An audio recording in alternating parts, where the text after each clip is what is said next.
Hello everyone and welcome to the very first episode of This Week in Warframe, where we will discuss everything Warframey, from Fashion Frame all the way to Conclave. In this episode we will discuss the recent tactical alerts together with a review of Limbo and the weapon Arcaplasmor. I will bring guests with me on the podcast, and today I brought two of my good climates. First off we have Eric. And if you want to introduce yourself, Eric, who are you? Hello, I'm Eric, otherwise known as Captain Hebbe, from the clan Vermin clan. I am what is known as a clan trader. I trade stuff mostly. And then we also have Redbeard Fred. Hey, what's up, guys? Redbeard Fred, Tom. Redbeard Fred to my clanmates in Clan Vermin. I'm what's known as the noob of the group, or the Padawan, whatever you want to call it. I'm probably the youngest member. Yes. Been playing for like a month, but been playing a lot. So a quick summarization of our mastery rank. Eric is probably the most known guy to the game. He's master rank 19. I myself 20. is 20 now. Okay, congratulations. And I myself is 15, and Redbeard Fred, he is 12. I reached 12, the other day. Yeah. So we are some at different ranges of the game. So I guess we can start out with discussing of what we've been doing this past week in the game, and for the sake of whatevs, I guess I'll start. I have been farming Equinox, the frame, together with Redbeard Fred. Which was quite more enjoying experience than we would have thought. Everyone warned us that it would be kind of a pain. But pretty much. How many tries did it take, really? I think it was 14 or 16. Yeah, that's pretty decent. Yeah, for eight parts, we were quite happy about that. Considering how many warnings we got from everyone, it was insane how fast we got all the parts we needed. Also, Eric, do you have that frame, by the way? Mm-hmm. It's one of my most one of my favorite frames in terms of functionality. Yeah, I actually feel it's somewhat underwhelming in terms of visualization, but very effective at killing things. Just for any of the other noobs out there like me. Equinox is a frame that requires 8 separate parts, which all drop from the same boss. So, you can do the math. Every run, you'll have a smaller chance of getting what you want if you get something you need. And amazingly, we got the last 3 parts in 3 goes, just 3 runs, last 3 parts, boom. Yeah, it was crazy lucky. It was insane. What about you, Eric? What have you been doing for the past week? I've been probably leveling, hence the Master Rank 20 thing. And this is for me being a higher ranked player. A lot of things that lower ranked players can do, level status rankings and syndicate rankings. I can't do that since, hey, I'm already maxed. Hence why I was away for the entire day today playing other games. Eventually, it's because there's a big content drought when it comes to the more end game side of things right now. I'm waiting for Venus, of course. Railjack later on, though. But yeah, mostly it's been leveling for me since I'm not 25 yet. Yeah, one of the later episodes I plan on doing is actually where we will probably discuss what people can do to prepare for Fortuna, and what we do to prepare ourselves for the Fortuna update, which is for people the new mega patch, mega content update that's coming on autumn, I think, or end of summer. Yeah, I gotta imagine that most of the late game players are really looking forward to that. It's huge chunk of content added to the game. For me, it's still, I'm still exploring in a sense that I've seen most of the planets, but still got quests to do, and recently started doing sortie, which is quite nice, I think. It provides a little bit of a challenge. Also, nice chance of a good reward. Unless they get more sculptures, because damn. Yeah, I also Blacksmiths. feel like I have like completed most of the planets and recently like moved into Cetus and the Plains of Eidolon, which were the last like very big update, and Fortuna would look kind of like that. But I gotta say though, like planes already look quite nice in my opinion. Just flying over there with those missions, I quite enjoy it, especially when it rains and the sun shines there. They really put some effort into it. Yeah, for sure. And Fortuna and the Venus planet just looks like a million times more interesting to travel around, at least. It'll be way bigger. I think initially they said 4 times, but now they're up at 5 times. So I don't know what they added, but we'll most likely realize that after some time. If we see an area where something special happens. From what I know, there's also gonna be hoverboards. I know Yeah, that's gonna be so awesome. Like for I real. really hope. Yeah, those are gonna be. They're gonna add. By the way. Yeah. They're gonna add Doc next from Back to the Future. Yeah, why not flying cars? Flying cars, hoverboards. Where we're going, we don't need roads. Yeah. But to turn back on you leveling some weapons, Eric, did any of your like new leveling weapons interest you in any way, or was it just like trash leveling for mastery rank? I would say I picked up a few guns during my leveling. First one was actually the Stradivar, the one that cost 1 million polymer bundles. Yes, Yeah. that one. Jesus.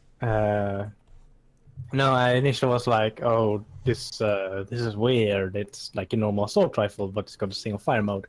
Eventually, I got into it, and I've actually found the Riven while leveling it. So that was sort of ironic. So I was like, oh, sure, I'll just put a catalyst on it, and it stuck with me. That's nice. Beyond that, I used a Panthera, a saw blade shooting gun. Oh yeah, I tried that. That's really weird. I actually didn't like it too much. At the same time I got the Panthera, I got Zephyr Prime, so I was like, okay, so it's a projectile weapon. I'll just go ahead and add Jetstream, so I can shoot projectiles like hit scan. It's pretty nice for Plains of Eidolon, to be fair. Yeah, I could imagine. It seemed like a nice weapon, but I noticed it needed like several different other weapons in it Oh, to actually be built. don't remind me, the Mitre nightmares. Oh yes, yeah. the Mitre is very much even worse. I need one more part for that gun. I'm not sure how to get it though. Oh, it's just from Kirillian War on Terrace, the combination. Damn. Is that So the it's one that just drops the Mitre? I can't even remember. Yes. Okay.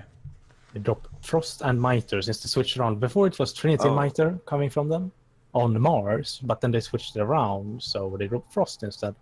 Frost Damn, is so- his best friend. So wait, hold on. Where would I look for the Mitre then? Ceres on Exta. All right. The boss node, basically. Yeah. And with that, let's move on to the next subject. In this next segment, we will discuss the recent events and updates coming to Warframe. And yeah, let's just get into it. This week we had the tactical alerts, which is basically 4 different missions, scaling in difficulty, with many Eximus, like harder mobs, which were quite challenging and somewhat time consuming. And I don't know, Redbeard Fred, would you want to start how you felt about this event? Yeah, I gotta say that's probably gotta be one of the most fun things I did so far. Like, you actually had quite a challenge with every map you got, and not just just annoying things, as in like radiation clouds, which just kind of annoy you, but they're not really you can't really do anything about them. But with this whole tactical alert, you got such big variants of enemies where you got like hyenas. Mixing it up with other sort of boss-like enemies, you really had to stay on your toes, and I don't know, I really had a blast. Some really nice rewards as well. Yeah, the rewards really made it worth doing, because first of all, the Exilus adapter are kind of rare, and also potatoes are always in Yeah. very high demand. Welcome. How about you, Eric? How did you feel about the event? Sort of suicidal, I think. Yeah, So, I had a lot of I- people, a lot of people from our clan really didn't enjoy the event that much. It was probably because I was horribly drunk and was playing Mag at the time. Probably had something to do with that. Why would But you play Mag in that event, though? Have you seen the argument for a third ability? Oh yeah, the robot thingy. Yes, it's very spicy. Yeah, that's right. It's not that I didn't mind playing. It's just that Mag, it's basically stand still on press 3. But it seems like you played with randoms though, or did you play with clan people? Because I figured that I had a much better time with the people from my clan as well. Because well, naturally it's a better time. But if you play with people you don't know, I heard some people, at least in the chat, that needed some help because the randoms kept failing some missions or. Yeah, I like can not actually making it, chime in on that because in the first round I played with one of our clan veteran guys, mastery rank 25, playing Seren, which is kind of like one of the highest damage frames in the game. And we actually managed to lose the first mission, which is supposed to be the easiest one, which made us change frames and actually adapt to the situation and the mission we were playing, which is kind of nice because most of the time you could just pick whatevs and go in and destroy everything. So this time we had to make some sort of a tactic. And when I had to do the fourth one, which was also somewhat difficult, I did it with randoms and we failed many times until I found a good group and decided to try hard a lot. That was a big thing. I didn't actually play with randoms. The problem was we were two, and Two in a group of 4 or just 2? Just 2. Didn't play public at all. Oh, okay. You put it on private or something. Yes, and that sort of made it kind of worse. With these enemies, really, I can imagine. Yeah. Yeah. Eventually, it was like after the first mission, I was like, yeah, no, Mag won't work if we're only 2. I'll just go ahead and play Limbo. So I brought up my Limbo Prime, Stasis, Rift Surge build, killed everything, and it was nice. So the first mission was the worst, I would say, for me, just because I was playing Mag. But then when I brought out my baby Limbo, everything went well. But Limbo. it was so long ago. Like, I remember the last tactical alert was 2 years ago, I think. And That long? yeah, I think it was 2 years. It also added the Rift sigil back in, which is a really very rare sigil, and now that it's giving it just for one mission, quite a few people are sort of salty about it, like they don't like it that too much. I don't get it really. Like, it's fine that some noobs get to new players. They give some content away to keep people happy. Yeah, naturally, old guards or people might feel a bit. Oh, I spent blats for that. Well, yeah, I mean that's what you get if a game is like. How long has this been out? 6 years? 5 years. 5 years. That's such a long time already. You're gonna have, at some point, if a game like this where it's still successful, that developers decide to reintroduce some items or things, cosmetics. But do you remember, Eric, what the Rift Sigil was a reward from? It's a good question. I don't know. It was like a 5% drop chance from another one of the tactical alerts. Oh, okay. Because wow. So that's the big thing about them giving it instantly. It was, but before it was a very low drop chance from tactical alerts in general. Like it could come from every tactical alert with a low drop chance. But that was when tactical alerts were more common. Yeah. I gotta say that makes me kind of sad that it's so long ago, because that was one of the most fun things I've done so far. Oh yeah, I can tell. Zero Crisis event, events and the tactical alerts used to be such a staple of this. Like the first one, Gradius Dilemma.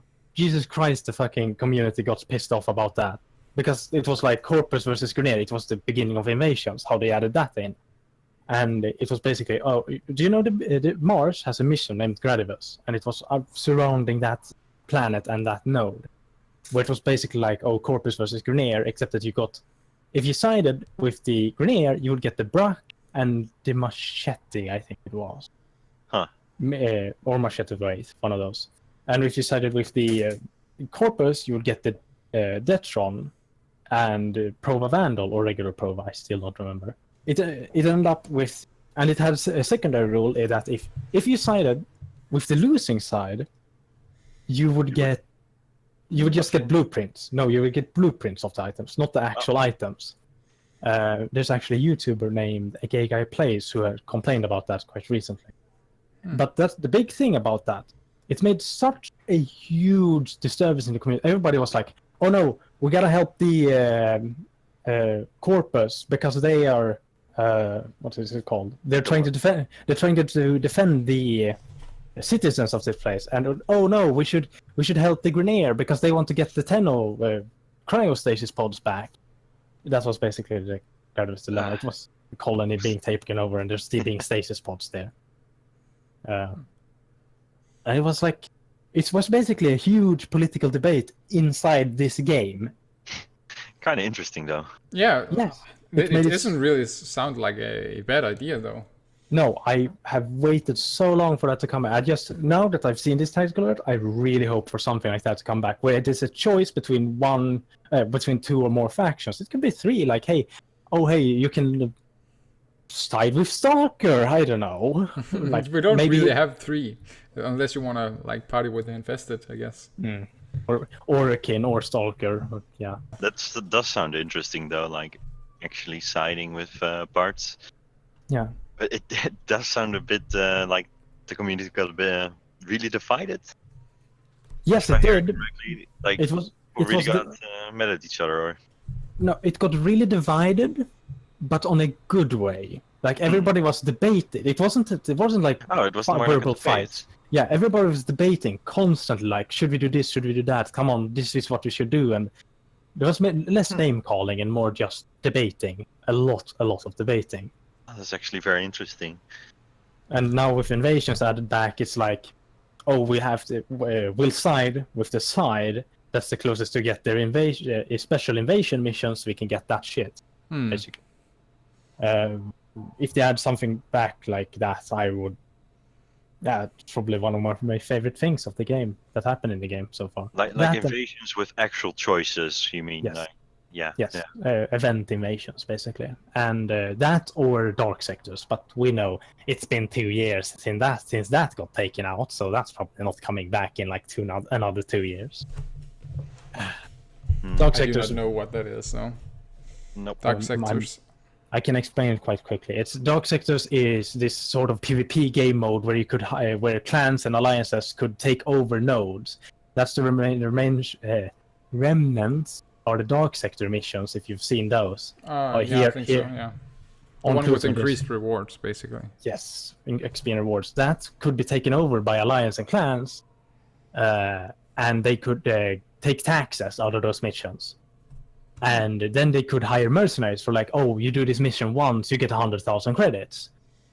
Really nice back in the day when Index didn't exist. And it was like, everybody took over sectors, and it was PvP. There was two versions of it. So if the one of it was basically PvPs, both sides have specters and 4 actual Tenno, who just fighted, and whoever won the Conclave PvP mission won. And there you go, they got some more percentage of taking it over or percentage of defending it. Like an invasion mission. Yeah. And the later one was basically just a Orkin sabotage with Tenno Spectres instead of actual enemies. But that worked too. It wasn't PvP, but it worked. I did prefer the PvP version.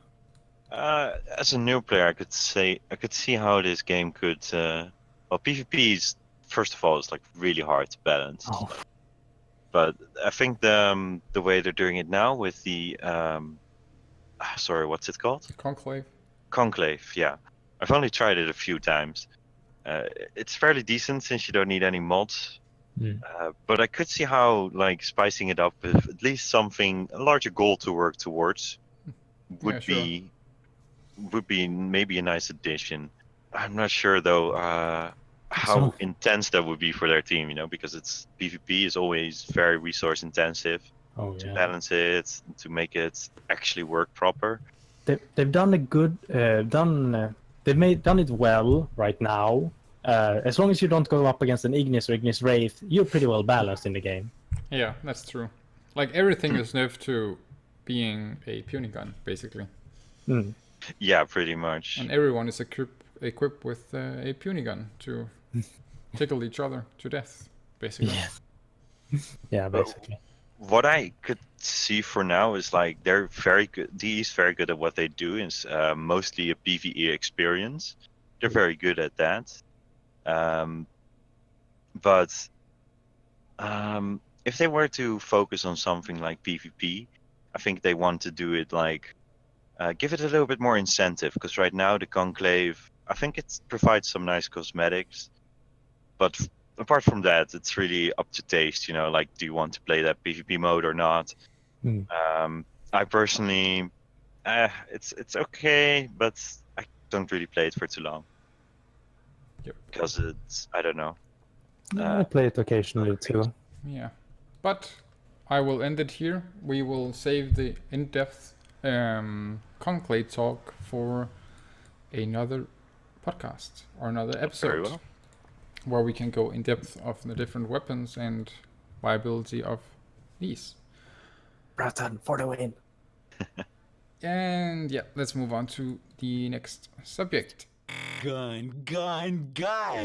All right, for the last little segment of the episode, we are going to discuss weapons and a Warframe. And let's just start out by talking about Limbo. Probably the most hated Warframe in the game.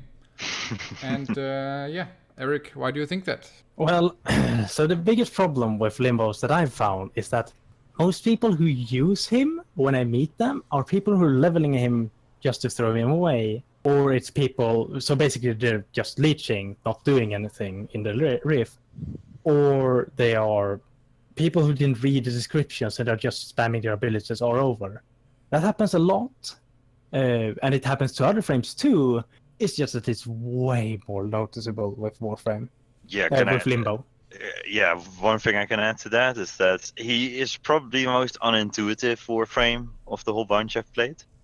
As in, like, you really need to read this description and see what it does and experiment or even look up some information, because it's also the one frame that you can literally screw over your entire team with. And yourself. Yeah, And yourself.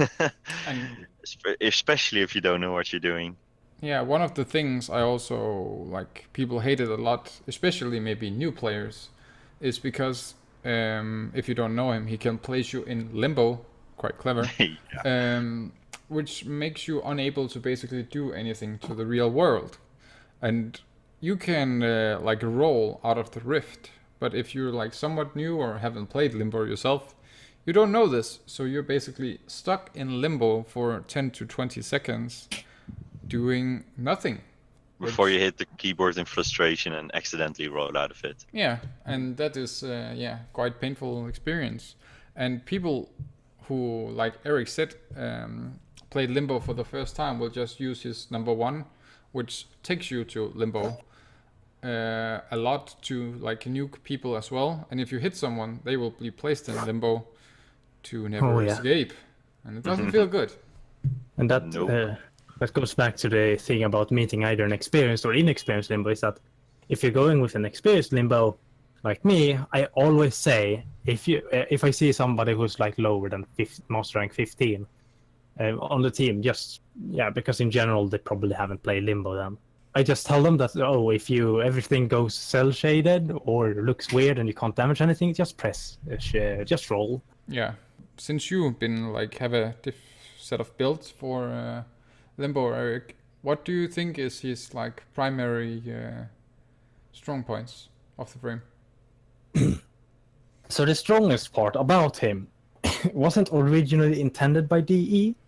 The way he is originally intended to be played is for you to synergize all his abilities as one. But if you don't do that, you get his most effective way, which is press 4, press 2, where you add a class based on a cataclysm and just pause time. It makes him the one single strongest defensive frame, simply because they can't attack the thing you're defending, because it's inside the rift, and when they go inside the rift, they can't shoot anymore because they're stasis.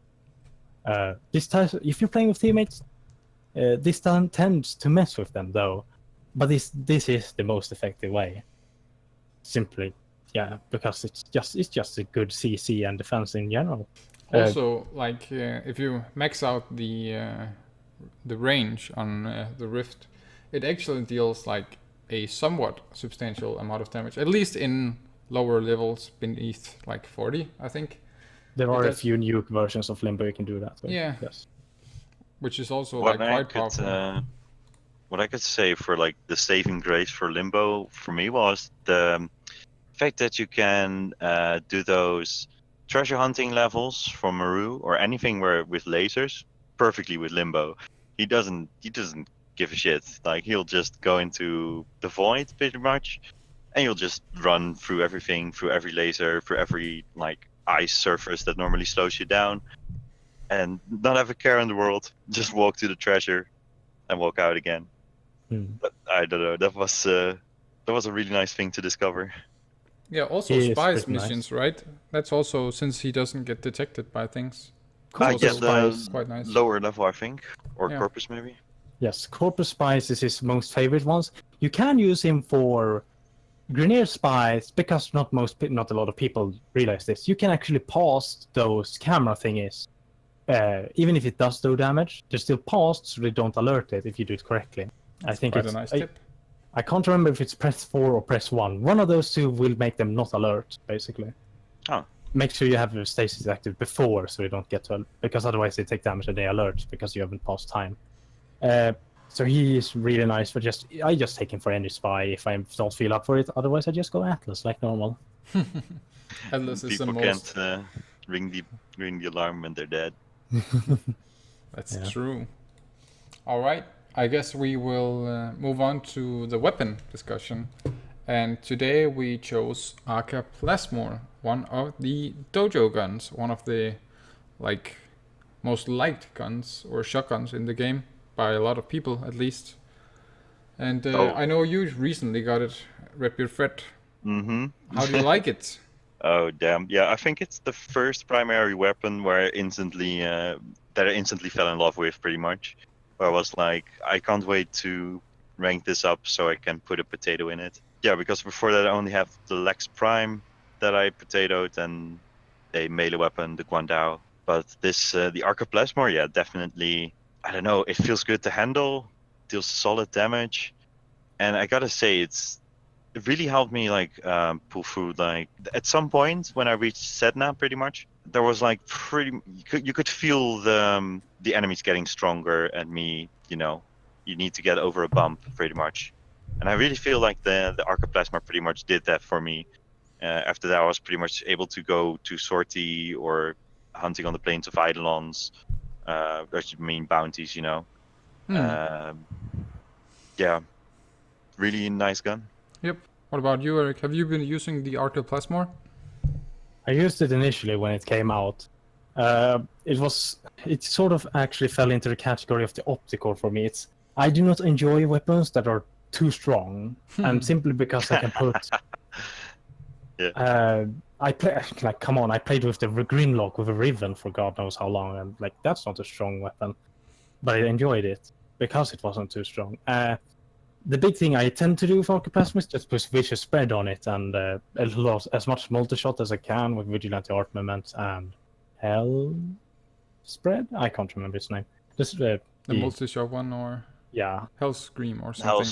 Hell's Chamber. Yeah, that's probably that one. Yeah. That's funny that you mentioned that. I recently got Vicious Spread as well, and put it on there. It's hilarious. The funny thing is, you vaguely point it at an enemy anyways, and it will just hit the enemy and anything around it as well. It's really funny. It's basically generates a wall of radiation. It's pretty much, yeah. It's pretty much a wall of death that's just coming towards the enemy. It's I really like it. I actually feel like it's one of like the best group clearing weapons that I've played with thus far. Other than the Ignis Wraith, I would probably say that it probably is one of the most Yeah. group clearing ones because of its infinite punch through. Yeah, You need to stop that. It no, does. that's a good Yeah. idea. Infinite punch through is always a good idea. It doesn't have too much range though. That's like one of the main drawbacks, I guess. Looks at Zenith. I do not know Zenith though. Yeah, I would not expect you to because it's like a 600 day login reward. It's Okay, yeah. So it's basically like an assault rifle, but then it can shoot the disc like the Azima or the Zenith Star, and then it gains you gain wall hack essentially. You can see enemies through walls, and you get infinite punch through, so you can just shoot through anything. Technically, but because of how punch through works in this game, I won't go into depth. It can't shoot through any wall. So that's not really that effective. It's a real gun without the wall hacks, pretty much. Yeah. Sounds like it rather sucks. Well, you're gonna want to look up what I mean about that later. It's very in depth, but it explains a lot of things. Just to be clear, when I was laughing earlier when you said I don't like that strong weapons, it's just funny because I didn't realize it was such a strong weapon. I just realized it was a strong weapon very quickly. And It's about I like the same shotguns. level. Oh yeah. Well, it's about the same level as the Opticore, if not even more, but just at close range. Oh damn. But the that's Opticore good is to know. more focused on like single target, right? You can build it for multi-target. I've done that a few times. I can use it on regular missions a lot of the time. Yeah. Okay, alright. And with that, I think we're going to end the episode. And if you have any preferences in terms of weapons or Warframe, just leave a little comment or tell us what you want us to discuss on the show. And other than that, thank you for watching and thank you guys for being here with me. And may you worries. have a wonderful day. Thank you. Yeah, no worries. Thanks for being here, man. Thank you for inviting me.